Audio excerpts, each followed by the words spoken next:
One day, not so long from now, humanity cowers on the edge of extinction. Mysterious beings of inexplicable power, seemingly born of the ether, assail our ever-dwindling cities. We draw upon an ancient, simple word to describe them: monsters. They range in how dangerous they are, from the threat level of wolf that is little more dangerous than a wild animal, all the way to the dragon, which is, well, as strong as a mythical dragon might be. Where humans once stood proud and united, the species now depends on its last great hope for continuance: the Hero Association. Comprised of the human race's greatest, and all too often weirdest, warriors, the Hero Association provides what seems to be the only meaningful resistance to these dangerous beings. Funded by donations from the public and given carte blanche by governments, the Hero Association consists of 4 distinct categories of superhero, based on numerous ranking criteria. It begins with the typically street-level C-class heroes who handle common criminals and assisting civilians, and ending with the S-class heroes who are, in their own right, insane. Yet there is one hero whose legend is just beginning, a hero so strong he can destroy virtually any foe with one punch. The only problem? He's unregistered with the Hero Association, and nobody knows of, let alone believes he was responsible for, his accolades. In fact, credit for his achievements has gone to other registered heroes, whereas he himself is labeled a fraud that steals credit from his peers. This man's name is Saitama, known by the Hero Association as the Caped Baldy, and he is the protagonist of One Punch Man. Please be advised there will be some spoilers ahead. With that said, welcome to Dystopian Review, the place where we dream of nightmare worlds.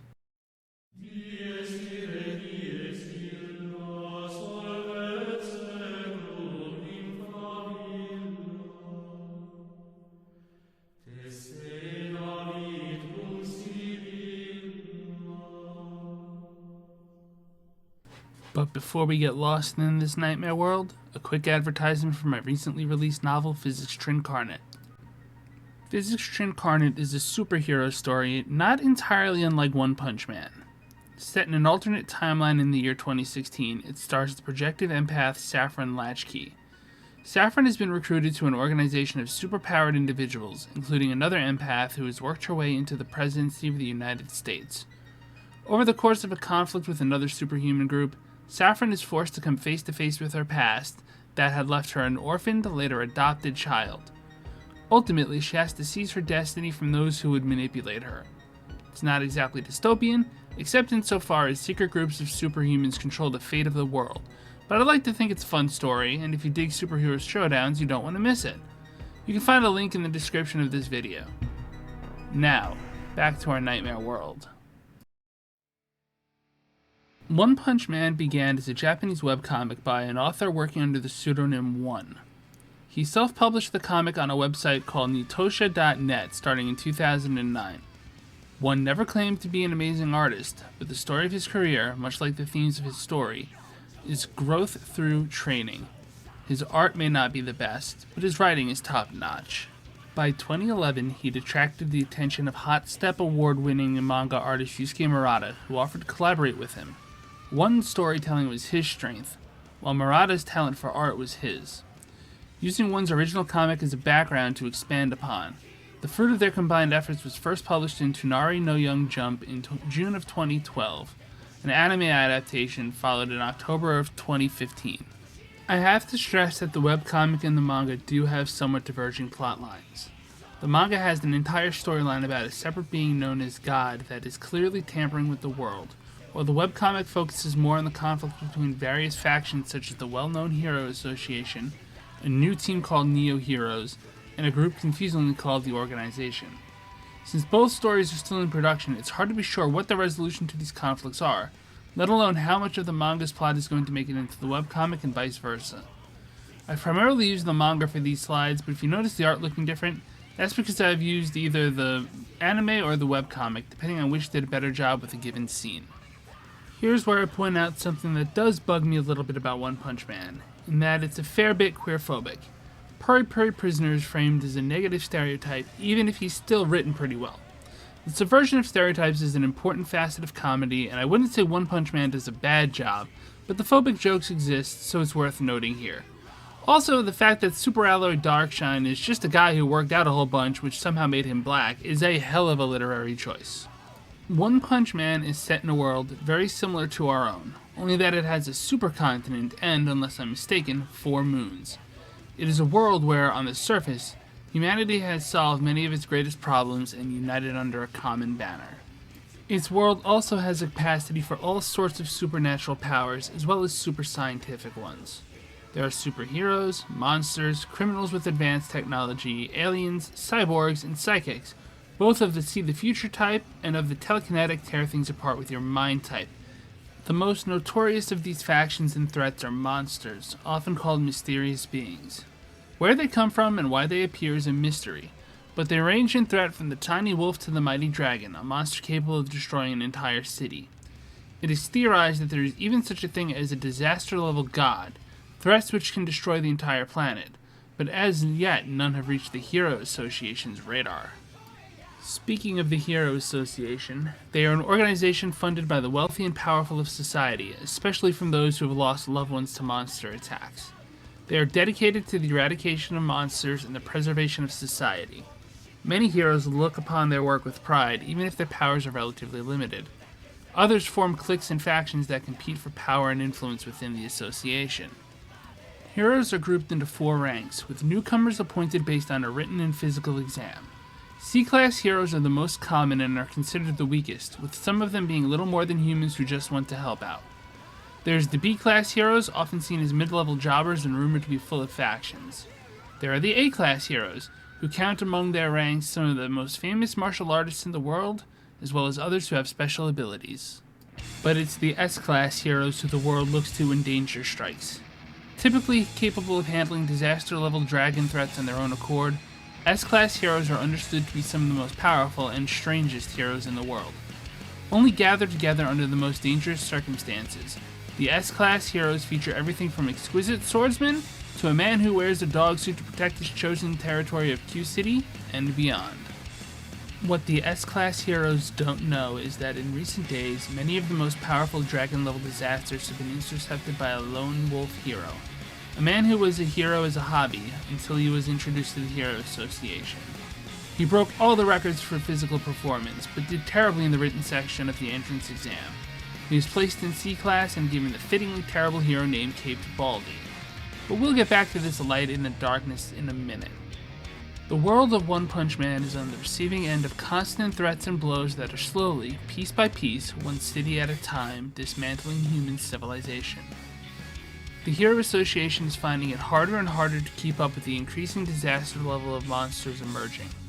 It bears witness to everything from ninja cults in the shadows to the formation of a new group, the Neo Heroes, whose motives are questionable under the best of circumstances, regardless of its members' sincerity. It truly feels that at any moment society might collapse, and even if it doesn't, the wariness each new day brings might just tear one's mind apart. Our titular protagonist is Saitama, an ordinary enough man who enjoys being a hero as a hobby, although he's grown bored with that as, lately, he's been able to destroy every monster he's encountered with a single punch. While this isn't an absolute truth, he's also rarely ever had to use so much as a serious punch to win a battle. He is, in many ways, the Superman of his setting. There isn't a threat we've seen yet that can match him. Instead of being terrified at the thought of monsters, Saitama is instead worried about day-to-day life. He lives in a condemned apartment in a fenced-off part of City Z. It was walled off because of the high number of monster attacks originating from it, but since even the strongest monsters are hardly a nuisance to him, he doesn't particularly notice. He just appreciates the low rent. Over the course of his efforts, Saitama crosses paths with a young cyborg with a passion for justice. Named Genos, this young man was transplanted into a cybernetic body after a totally separate cyborg destroyed his home and killed his family. He recognizes Saitama's power and immediately begs to become Saitama's disciple. Saitama frequently doesn't know how to help Genos on his quest, but tries his best. Of course, Saitama has a specific workout routine that's become something of a famous meme in the real world. 100 push-ups, 100 sit-ups, 100 squats, and, most terrifying to me, a 10-kilometer run, every single day. Saitama realizes this routine won't make Genos stronger since he's a cyborg, but Genos devoutly eats up the advice Saitama gives about being a hero. Saitama inspires more than just Genos. Take the hero who goes by the moniker Glasses. He was originally a B-class hero who was part of the Blizzard Bunch, the strongest B-class hero clique, which at the start of the series is dedicated to the glory of its leader, the B-class rank 1 hero Fubuki. After Saitama saves the bunch from a monster, Glasses trains diligently to become stronger. Glasses is just one of dozens of heroes who Saitama has rubbed off on in a positive way. Saitama is a positive influence on Fubuki as well. She's lived her whole life as the younger, weaker sister of Tatsumaki, the second-ranked S-class hero known as the Tornado of Terror.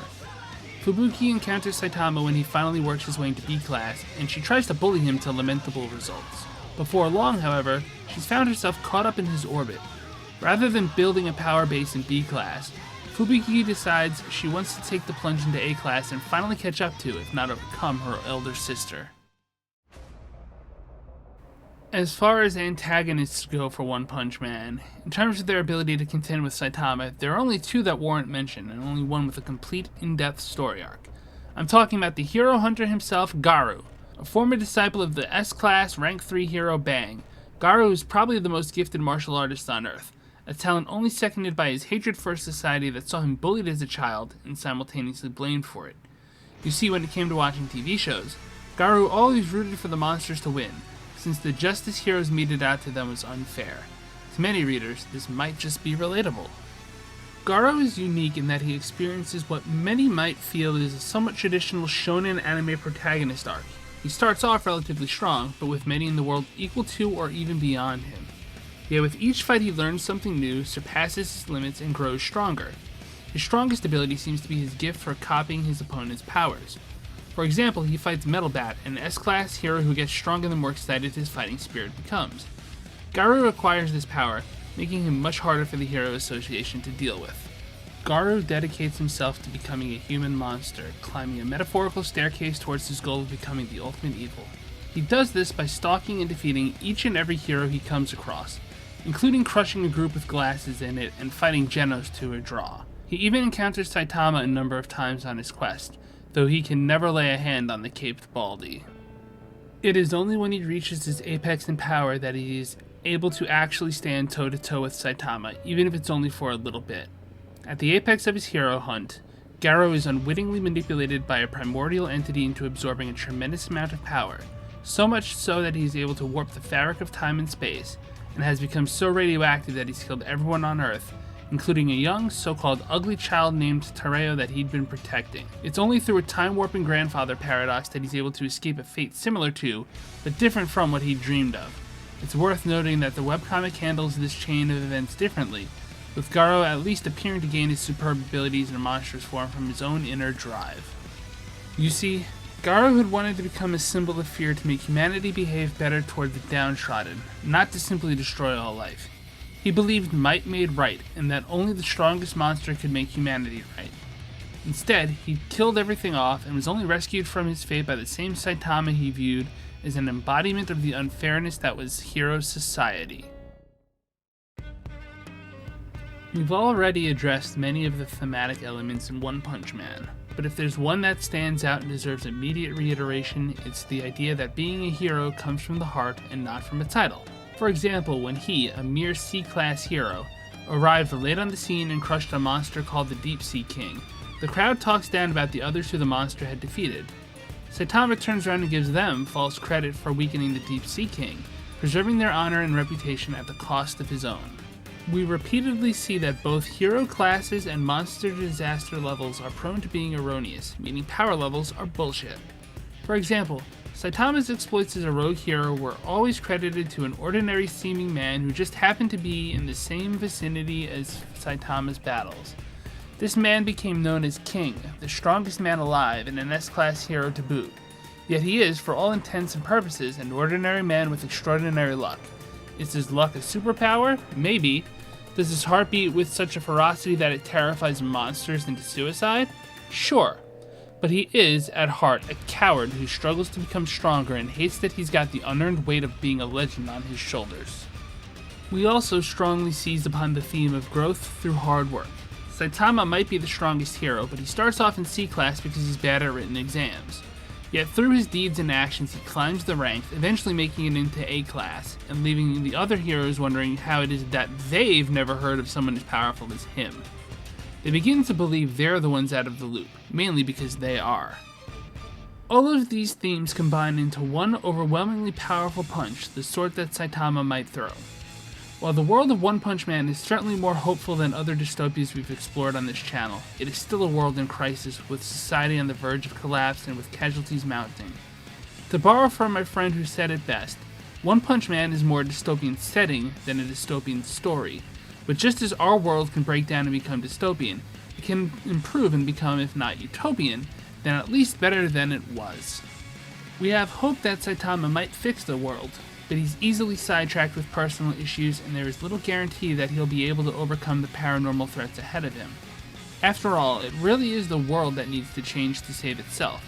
Saitama can only do so much to save it from itself, especially when it chooses to disrespect him, like by giving him a bad hero name. So even if Saitama is flattening his enemies one punch at a time, we have no idea if his life is going to improve substantially. He's moved into an apartment in City A where heroes get free room and board in exchange for protecting the city's wealthy residents, but he's also dissatisfied with his hero name.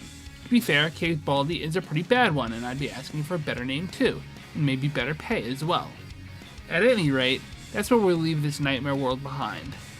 On the precipice of a cataclysm, but with the hope that it might yet be stopped by a hero whose name nobody knows. Until such a time as I can make another video, thank you all for joining us on Dystopian Review, the place where we dream of nightmare worlds.